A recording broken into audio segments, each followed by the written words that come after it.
Bueno, empezaré hablando de dos personas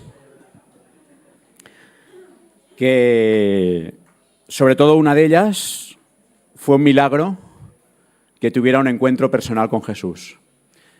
Ellos son Pablo y Timoteo, porque voy a leer un texto escrito por ellos. Siempre decimos que es un texto del apóstol Pablo, pero Pablo desde el principio del texto que leeremos dice que es Pablo y Timoteo quienes escriben. Pablo era un perseguidor de la iglesia. No sé si aquí algunos de vosotros en vuestro pasado o incluso en el presente le tenéis manía a esto de la iglesia, la religión, Jesús. No llegaréis a la altura que Pablo llegaba. Él era, por celo del judaísmo, fue perseguidor. En cierta manera, sus manos estuvieron manchadas de ser cómplice de la muerte de algunos cristianos.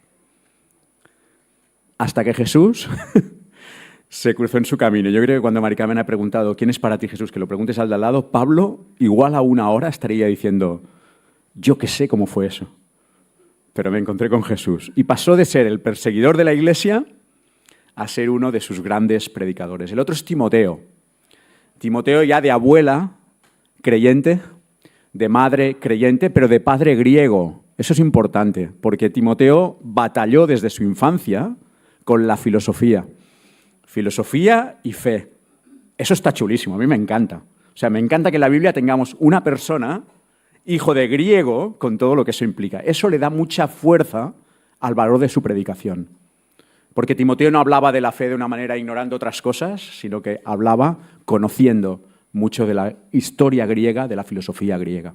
Y los dos juntos, tocados por Jesucristo, quizá ellos no sabían explicar cómo, pero decidieron viajar para predicar el Evangelio. Y estaban en una ciudad llamada Filipos y escribieron una carta, escribió Pablo una carta a otros hermanos que se reunían en Corinto, que es el texto que quiero pediros que me acompañéis a leer. Segunda de Corintios, capítulo 5, versículo 17. 2 Corintios 5, 17. Si tenéis las Biblias en el móvil o en papel, yo soy uno de los que va con papel, aunque ya se me está desmontando la Biblia. Me la regalaron cuando tenía 14 años. El año que el Señor también tocó mi corazón de manera especial. Bueno, dicho esto, que me enrollo. 2 Corintios 5, 17. De modo que si alguno está en Cristo, esto quiere decir haber tenido ese encuentro personal y entregar tu vida a Cristo, nueva criatura es. Las cosas viejas pasaron. He aquí, todas son hechas nuevas. Y todo esto proviene de Dios, quien nos reconcilió consigo mismo por Cristo y nos dio el ministerio de la reconciliación. Que Dios estaba en Cristo reconciliando consigo al mundo, veréis que se van repitiendo estas palabras, no tomándoles en cuenta a los hombres sus pecados, y nos encargó a nosotros la palabra de la reconciliación. Así que somos embajadores en nombre de Cristo, como si Dios rogase por medio de nosotros. Rogamos en nombre de Cristo. Aquí tenemos os rogamos, en el texto original no aparece, es solo rogamos. Rogamos en nombre de Cristo, reconciliaos con Dios. Al que no conoció pecado, por nosotros lo hizo pecado, para que nosotros fuésemos hechos justicia de Dios en él. Así pues, o en consecuencia, nosotros, como colaboradores suyos, os exhortamos también a que no recibáis en vano la gracia de Dios, porque dice la Escritura en un texto de Isaías, en tiempo aceptable te he oído y en el día de salvación te he socorrido. He aquí ahora el tiempo aceptable, he aquí ahora el día de salvación. Y lo dejamos aquí, aunque es un poco atentado la lectura que hemos hecho, porque ya ves que empieza diciendo de manera o de modo que, con lo cual quiere decir que está siguiendo un hilo. Pablo y Timoteo están explicando a qué se sienten llamados, su pasión por el Evangelio.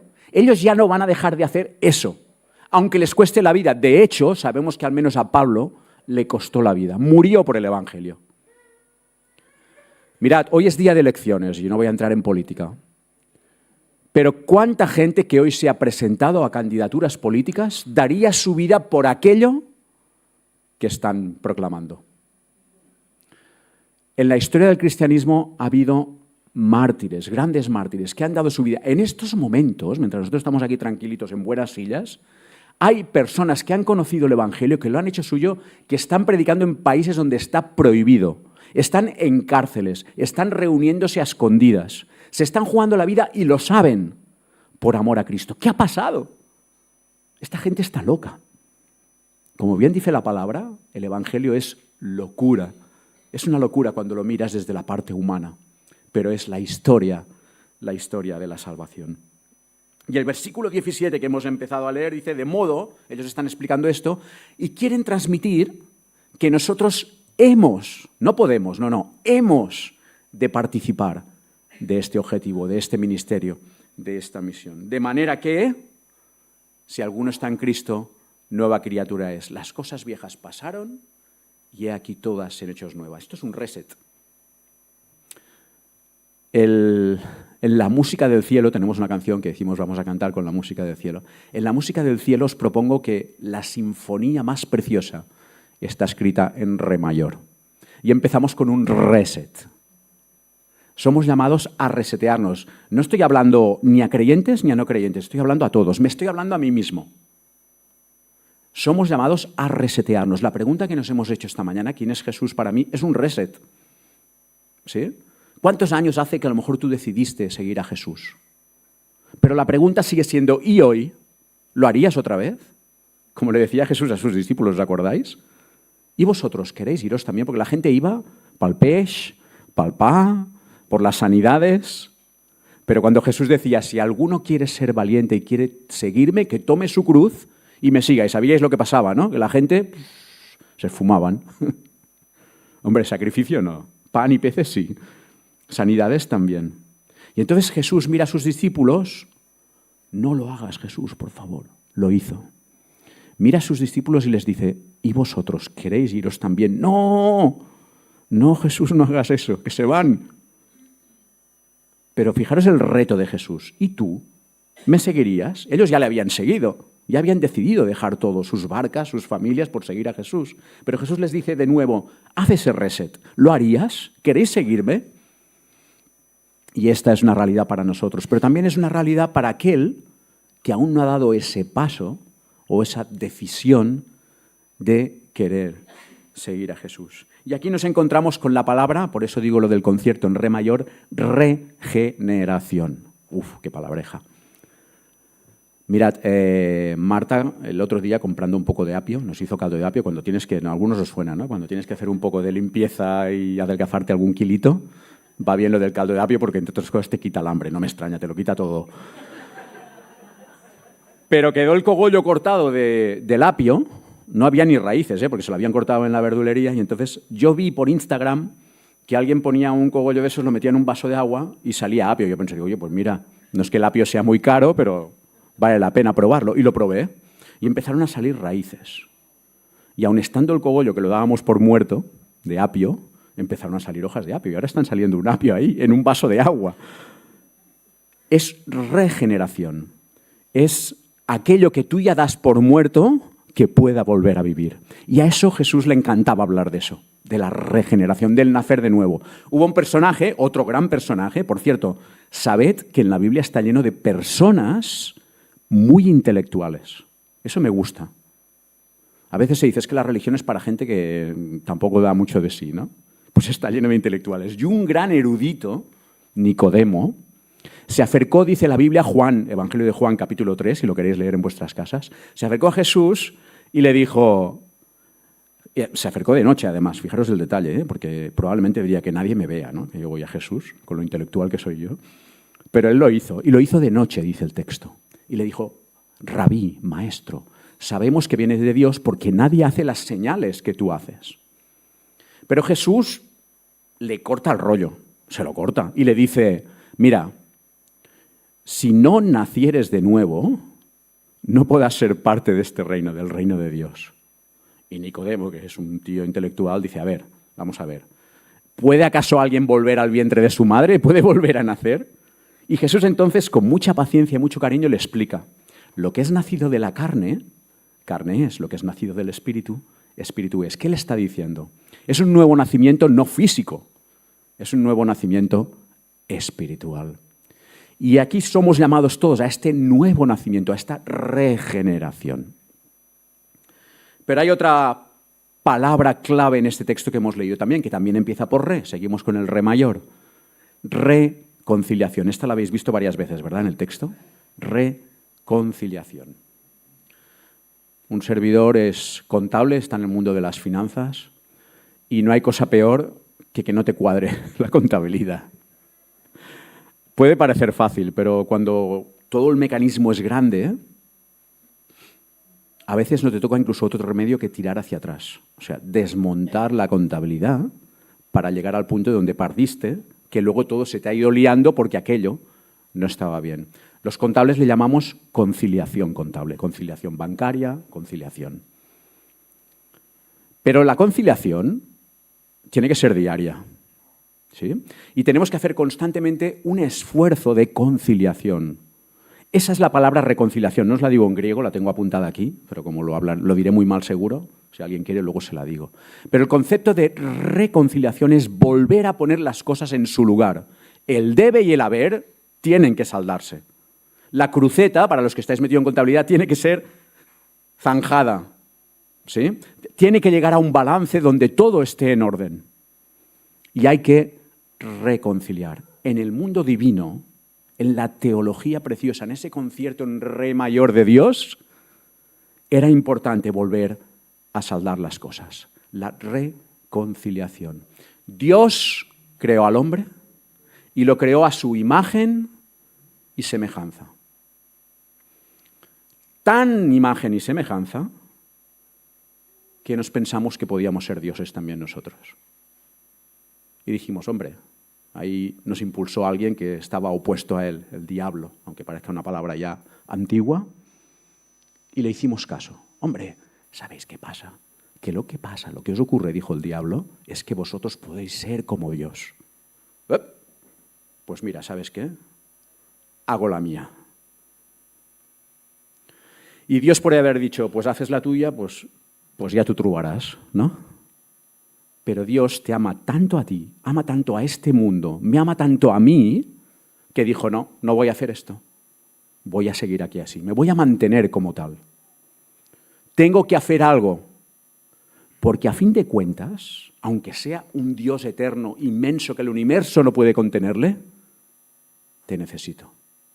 Y Dios hizo todo su esfuerzo para que este gesto pudiera ser real. Cuando en la Escritura encontráis, a veces hablamos de convertirnos, parece un poco secta cuando decimos que te conviertes. Alguno dice, yo me convierto en mariposa, yo que sé en qué me voy a convertir, ¿no? Pero ¿qué quiere decir conversión? La palabra conversión sale en la Biblia. Conversión es andar y dar un cambio de 180 grados. Rectificar tu camino, reconciliarte con aquel que te creó, con aquel que te ama, con aquel que haría lo que no está escrito, como decimos a veces, por ti, porque te ama. Y si quieres un chute de autoestima, algunos dirían que teológicamente esto es discutible, pero yo lo voy a decirlo, te necesita. Está enamorado de ti, con todas tus miserias, con todas tus debilidades. Yo no, yo soy perfecto, pero vosotros, con todas vuestras debilidades, que sepáis que Dios os ama. Era broma, por si alguien ha dicho, como esto se graba, yo no soy perfecto. O sea, me sorprende cada día que Dios me ame. Y el apóstol Pablo, junto con Timoteo, escriben aquí algunas pautas de esta reconciliación. Fijaros, versículo 18 dice, todo esto proviene de Dios. ¿Qué quiere decir esto? Que la iniciativa es de Dios. Ahora bien, si el hombre está así, ¿qué puede hacer Dios por llegar a él? ¿Cómo hacer esta reconciliación? Versículo 19, Dios estaba en Cristo. Dios estaba en Cristo reconciliando consigo al mundo. Dios desde los cielos busca una solución, sí o sí va a hacer todo lo posible para que esto pueda ser de nuevo una realidad. Entonces, en la justicia divina, las cosas se pagan. Dios es un Dios tan justo que no puede pasar por alto nuestras miserias y este mundo que le ha dado la espalda. Algo hay que hacer. Y es de tal dimensión la importancia que esto tiene, que aunque nos cueste entenderlo, porque nos cuesta, Dios dice, esto se arregla con muerte, con sacrificio. Ahora, si tú hubieras sido tan guapo como pareces aquí, y tan chulo, que hubieras sido perfecto, como he dicho yo en broma hace un momento, yo podía haber sido el canal de reconciliación.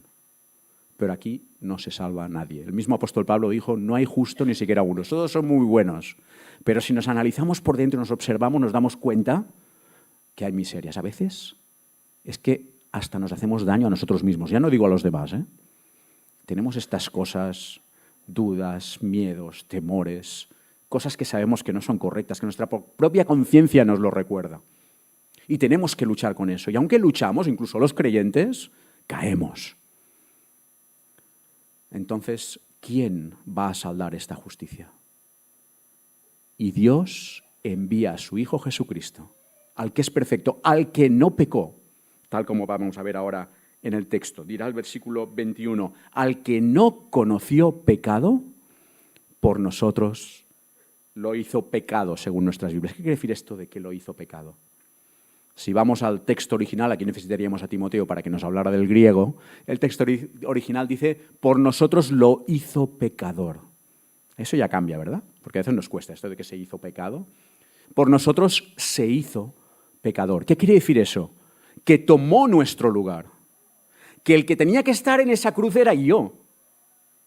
Cuando vimos lo de Impact la semana pasada, yo no sé si os emocionasteis, yo cuando vi a aquel chico con los brazos abiertos, cómo temblaba, era una escenificación, lógicamente. Pero a mí aquello retorció mis entrañas, porque eso llegó a ocurrir de verdad. Jesucristo dio su vida por ti y por mí. Entonces Jesucristo, que era perfecto, que nunca pecó, permitió que esto sea posible.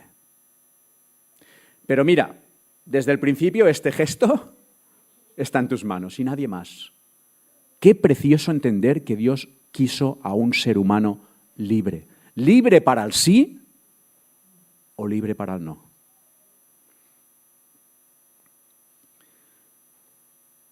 La iniciativa fue de Dios, por medio de Jesucristo. Y Él ocupó aquel lugar en la cruz, ocupando justamente nuestro lugar. No hay mayor amor que este, dijo Jesús, o decía el apóstol Pablo, que uno ponga su vida por los demás. Y esto es lo que hizo Jesús. Dios lo demuestra su amor contigo en que aun siendo tú pecador y yo, Cristo Jesús murió por nosotros. Y no solo hay música en este texto, una sinfonía en re mayor, sino que hay poesía. Tengo un amigo poeta en el Pirineu, Joan Graell, lo podéis seguir si queréis por internet, es una joya de la poesía catalana. Y un día me dice, Dani, en la Biblia hay la poesía más exquisita que se puede encontrar. Y digo, guau, no es creyente, ¿eh? No es creyente, pero él es respetuoso. Y aquí hay poesía también. Hay lo que se llama la poesía cruzada o poesía abrazada. AB, AB. A los músicos les suena esto de AB, AB, ¿verdad? AB, AB. El versículo 18 nos habla de lo que Dios ha hecho por nosotros y luego nos dice en la segunda parte la consecuencia de eso. Y el versículo 19 vuelve de nuevo, lo que Dios hizo por nosotros y la consecuencia de eso. Ahora, ¿cuál es esta consecuencia? Si tú has entendido lo que Cristo hizo por ti, bueno, cambió la frase, porque yo hace ya 43 años que decidí seguir a Jesús y aún no lo he entendido. Ni quiero acabar de entenderlo, me encanta que sea así. Porque Dios nos sorprende de tal manera, de una dimensión tan grande lo que Él hace por nosotros, que no se puede entender en 4 días. De hecho, pienso que hasta que estemos con Él, no lo entenderemos totalmente. Pero lo cierto es que Él, si abrazamos esta fe, si decimos, mira, con mis miedos, con mis temores, con mis dudas, y yo qué sé, es que esto es muy raro, pero me conmueve su amor, yo le sigo. En el momento en que se ocurre, lo que llamábamos el convertirse, que suena un poco así como a secta, el convertirse, en el momento en que se ocurre, ¿sabes qué pasa? Que automáticamente Dios dice, un momento, has entendido que yo soy tu Salvador, pero ahora te viene lo difícil. Quiero ser tu Señor. Y si queréis saber la razón por la que la gente le puede gustar el Evangelio, pero tampoco quieren seguirlo, muchas veces es por esto. Por eso Jesús decía, si alguno quiere seguirme, que tome su cruz cada día y sígame. No hay un Evangelio fácil, no hay una vida cristiana fácil. Pero Dios dice, acéptame como mi Señor, entrégame tu vida. Esto a veces echa para atrás, ¿verdad? Esta expresión. Entrégame tu vida. Y desde ese momento, Dios dice, mira, esta faena de reconciliación, tú vas a ser ahora un agente de reconciliación. Y aparecen 3 expresiones en este texto que hemos leído. Somos agentes de reconciliación. Por eso he titulado yo esta predicación, Somos embajadores en nombre de Cristo. Lo que se ha intentado explicar en la primera parte. Nos toca ahora representar. Nos toca ahora, como decía Mari Carmen, que no sea algo exclusivo mío, sino que yo tengo que transmitirlo. Somos agentes del Evangelio. Mirad, yo siempre he sido muy vergonzoso. A mí hablar en el trabajo del Evangelio siempre me ha costado y creo que me va a acompañar toda la vida. El fin de semana pasado, cuando estábamos allí en lo de Impact, y además yo digo, no, por favor, porque voluntarios para hablar con la gente que salga al frente. Y yo digo, Señor, tengo que hacerlo, soy embajador tuyo. Pues vale. Entonces dicen, va a haber 3 olas, una ola, una otra. Bueno, los que íbamos saliendo por partes según la necesidad, porque no todo el mundo quería salir y había que respetarlo, ¿no? Y me dicen, de aquí para allá la primera ola, toma, ahí estaba yo. Digo, la madre del Tano. Y yo, hablarme desde aquí, a mí ponerme en un estadio, yo hablo del Evangelio en un estadio, ¿eh? No me cuesta nada, no me pongo ni nervioso. Pero en el tú a tú, soy un desastre. Pero Dios cuenta conmigo y dice, no, tú, Daniel, vas a ser embajador, en el tú a tú también. Con los vecinos, con los compañeros de trabajo. Y a veces en el trabajo, cuando hablo del Evangelio, porque siempre estoy buscando la manera, como allí en Col de Nargó, como decía Marc, pues a veces hay que coger pequeños filos, ¿no? Para decir, bueno, ahora es la mía y puedo decir, ¿no? Hasta que incluso algunos te dicen, oye, habla tú, cuéntalo del Evangelio, ¿no? Como me pasó allí en Col de Nargó. Pero qué difícil. Pero es que Dios cuenta conmigo. Ahora, ¿qué quiere decir que somos, como hemos visto en el texto, el versículo 20? Somos embajadores de Cristo. En esta iglesia tenemos a un personaje que no todas las iglesias tienen. No digo persona, digo personaje. Y lo digo a conciencia. Yo le sigo por Twitter y, bueno, sabéis que hay embajadores, hay la figura del cónsul, en nuestro caso aquí en Cataluña tenemos la figura del delegat y no voy a seguir, pues se lo voy a preguntar a él. Tú puedes venir aquí un moment, Eric. A Eric estoy acostumbrado a verlo con traje, con su chapita de la Generalitat de Cataluña. Lo he visto a veces con el presidente de Eslovenia, lo he visto con el presidente de la Generalitat. Pero oye, vuelvo a lo mismo de antes, ¿eh? El Señor persuade y conquista a personas que también se mueven en esos niveles. Personas inteligentes, porque lo tengo por muy inteligente. A veces me habla y le digo que sí para disimular, pero digo, no sé ni qué me está contando. Esta es la verdad. Entonces mi pregunta medio improvisada de ahora es, yo quisiera que tú expliques, Eric, qué es un embajador, un cónsul, un delegado. ¿La parte de personaje o la parte de...? Bueno, las dos cosas. ¿Qué es como persona y cuál es su trabajo? Ya está, mira. No, es muy sencillo. Los delegados, embajadores, cónsules nos dedicamos a representar, ja ho has dit, representar a nuestro país, explicar el país y buscar oportunidades. Es verdad también que mi trabajo, bueno, muchos lo sabéis, pero yo represento a Cataluña en 6 países y dentro de poco otra vez 2 más. Me van poniendo y quitando países donde tengo que representarlos. Vivo en Zagreb entre semana y os represento porque represento al gobierno, pero el gobierno elegís vosotros y, por tanto, ya que has dicho que estamos de elecciones, pues os represento a vosotros en países como Croacia, Serbia, Bosnia, Montenegro, Bulgaria, Rumanía y pronto Grecia y hasta Chipre, que cada vez estoy más cerca de Jerusalén, por algo será. Y sí tengo, es verdad, también tengo la oportunidad, y me cuesta como a ti, me cuesta mucho, pero sí que es verdad que en los Balcanes, que es como se conoce esta parte del sudeste de Europa, hay mucha diversidad religiosa. Entonces siempre tienes la oportunidad, especialmente en Bosnia, donde en 500 metros cuadrados de la ciudad puedes encontrar una iglesia ortodoxa, una iglesia católica, una sinagoga. La actual Facultad de Bellas Artes es una preciosa iglesia evangélica. Y eso siempre te da cuando pasas por la calle, ves tantos templos de fes diferentes, pues también te permite a ti de vez en cuando decir, pues mira, yo soy evangélico. Y siempre lo hago cuando paso delante de la Facultad de Bellas Artes, digo, qué bella es, ¿verdad? Y me dicen, pero es que no hay muchos protestantes en Sarajevo, en este caso. Dice, bueno, entonces sí que te da pie, pero cuesta, pero sí que es una gran satisfacción. Entonces intento hacer esta doble misión de representaros a vosotros y también de humildemente representar al Señor. Gracias a tú. Muy bien. A los hermanos de Corinto, todo este tema que acaba de explicar Eric no les extrañaba. Mirad, Corinto era el consulado de la provincia de Acaya, consulado romano. Ellos sabían de qué iba esto, de embajador, cónsul, delegado, que diríamos ahora. Y ellos entendieron seguro, perfectamente, cuando Pablo les dice, sois embajadores de Cristo. Ahora, el embajador es alguien que pertenece a una nación, representa una nación y se desplaza hasta otro sitio que no es su nación. Pero aun estando desplazado, cuando Eric, aprovecho y sigo aprovechando el ejemplo, cuando Eric está en Zagreb, Eric es de aquí. ¿Os suena algo esto cuando Jesús está orando al Padre y dice, no son del mundo, pero están en el mundo? Nuestra nación, nuestra ciudadanía también, como dice la palabra, está en los cielos. Pero estamos en este mundo y nos toca predicar esto constantemente. Y como embajadores de Cristo nos toca decir, por favor, reconciliaos con Dios. Así que no hay opción a estar callado.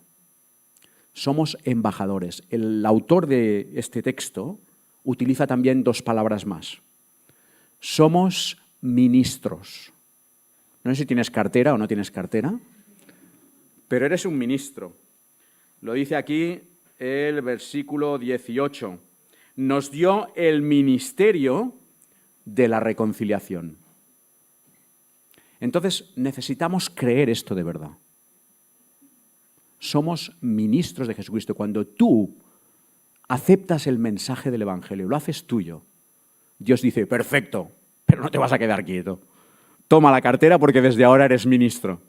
Eres mi ministro. Y además un muy buen ministro, que tú dices, es que yo no soy nada. No te engañes. Eres un muy buen ministro. Si pasamos, bueno, algunos lo tenéis en móvil, pero si pasamos la página anterior, capítulo 3, versículo 6, nos hizo ministros competentes de un nuevo pacto. No de la letra, sino del espíritu. Porque la letra mata, más el espíritu vivifica. Somos ministros competentes. Eres un buen ministro, eres una buena ministra. Porque Dios así lo ha querido y ha puesto en tus manos esa responsabilidad. Y no solo eres un buen ministro, no solo eres un buen ministro porque eres embajador, sino que además te nombro mi colaborador. Mi jefe me pide ya a solas porque soy el más veterano del departamento, somos 6 en contabilidad. Y me dice, Dani, no se te olvide, tú eres mi colaborador. Yo digo, hombre, podría notarse en el sueldo y estas cosas, pero él me da la responsabilidad y bueno, y toca cobrar lo que toca cobrar, ¿no? Como os pasa a muchos. ¿Pero qué me está diciendo con lo de colaborador? Alguna vez me lo dice más claramente, me dice, Dani, cuando yo no estoy, por favor, cuida esto, porque a veces tiene que ir de viaje. Pues Dios dice, cuando tú aceptas el Evangelio, te nombro colaborador. Vas a colaborar conmigo. Versículo 1 del capítulo 6. Así pues, nosotros, como colaboradores suyos, os exhortamos y, como dice en los versículos anteriores, os rogamos que si ya voy acabando, porque ya supongo que estamos algo cansados. Si me dijeran que estoy a punto de fallecer, estoy en mi cama ya, ¿Qué podría decir a mi familia? Mis últimas palabras. Tienes 30 segundos. A mis amigos, a mis vecinos. Hombre, si me regalasen 10 minutitos para estar con mi mujer, 10 segunditos más para estar solo con mi mujer, pero os digo una cosa y lo digo emocionado de verdad. Lo imagino, lo visualizo y digo a todos, por favor, reconciliaos con Dios. Porque no hay vida plena sin Dios. Y nuestro mundo está diciendo lo contrario, y por eso a veces nos da cosa, nos dan miedos, tenemos dudas, tenemos temores. Pero sin Dios estamos perdidos. Cuando Mari Carmen ha dicho, pregúntale al de al lado quién es Jesús para ti, ¿yo sabéis qué he dicho? Digo, mira, es que me falta aire. O sea, no puedo imaginarlo, mi vida sin Dios, pero es que tampoco quiero, no me da la gana de imaginar mi vida sin Dios. Porque ya hay un nuevo Daniel, como leíamos al principio, reseteado, que dice, mi vida es de Él. Y hacemos bien en predicar que no solo se acepta a Jesús como Salvador, porque podemos entender el Evangelio, podemos aceptar el Evangelio, pero Él dice, no, como Salvador y Señor.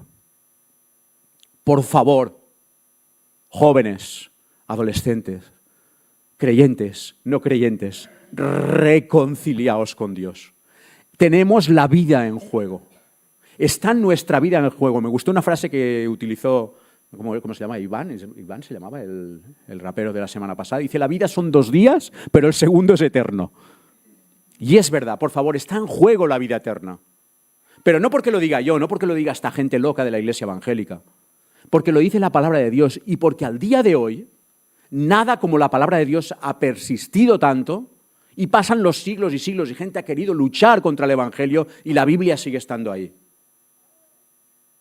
Porque esa tumba, como hemos cantado, también está vacía. ¿Quieres más razones? Pues te la voy a dar. Porque Dios no va a parar hasta que tú hagas esto. No va a descansar. Conmigo lo hizo, ¿eh?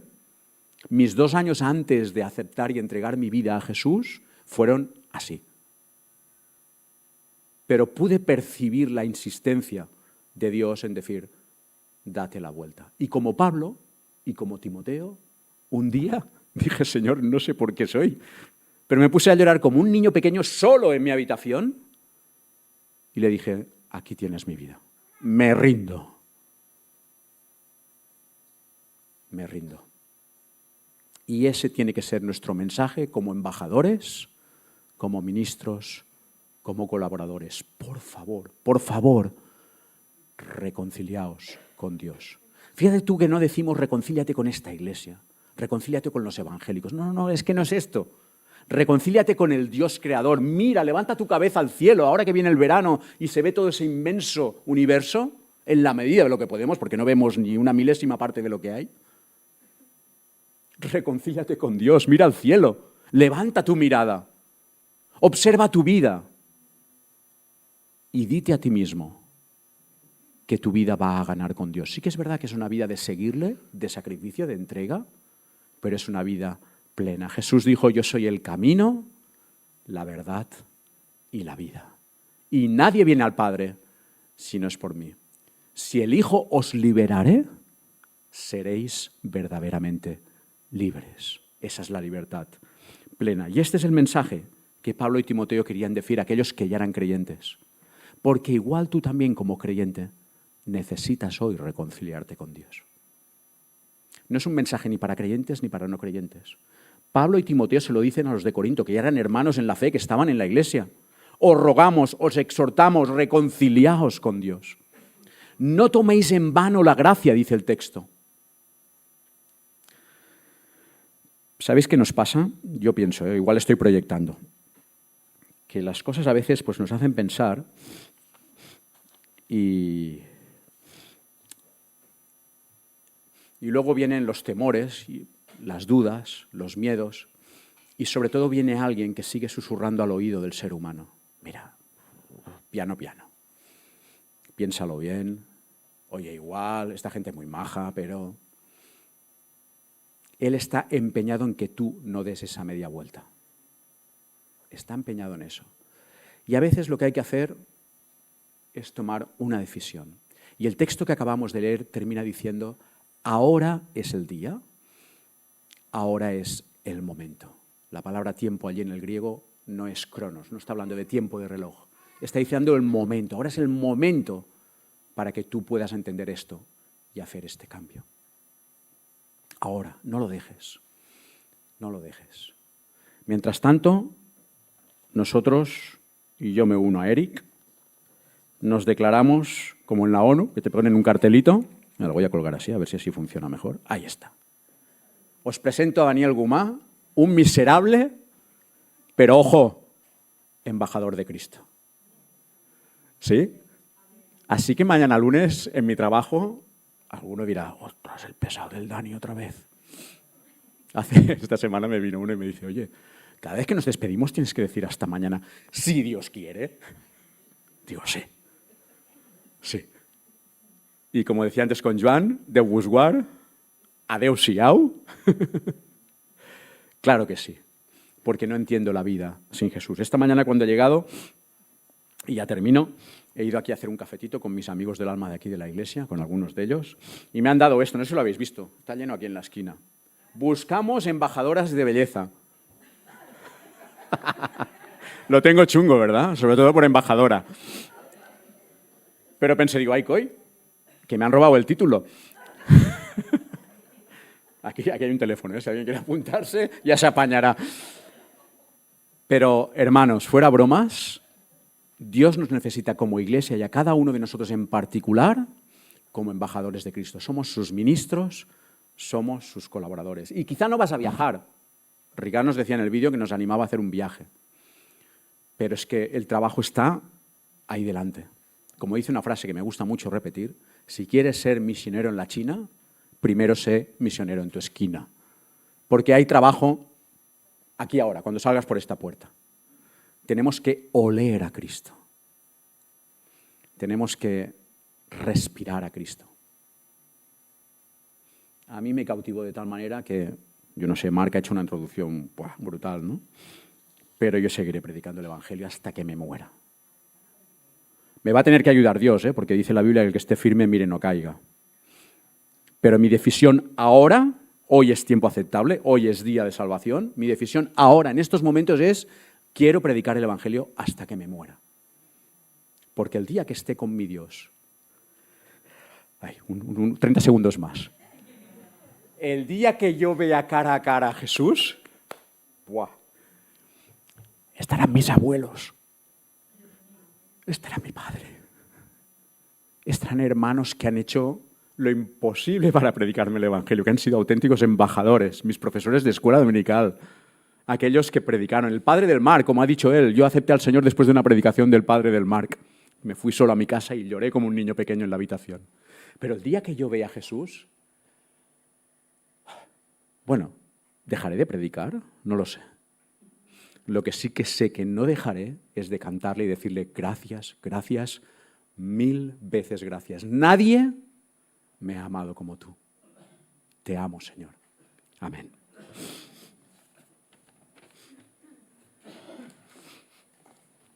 Siempre digo que, porque a mí me gusta hacer, a mí lo del fin de semana pasado me costaba un poquito esto de al frente y tal, insistir. No voy a entrar en ese debate, ¿eh? Pero lo que sí me gusta es charlar con quien sea, para escuchar, como decía antes Mari Carmen, sin escandalizarme. Entonces voy a hacer una cosa que me gusta mucho hacer últimamente, y hay gente que lo aprovecha, los valientes lo aprovechan. Voy a entrar ahí en ese despachito, que hay un sofarito y una mesa, y voy a estar ahí 10 minutitos, por si alguien quiere decir la suya, quiere hablar o necesita expresar algo, ¿vale? Gracias. Creo que terminamos con una canción, ¿no?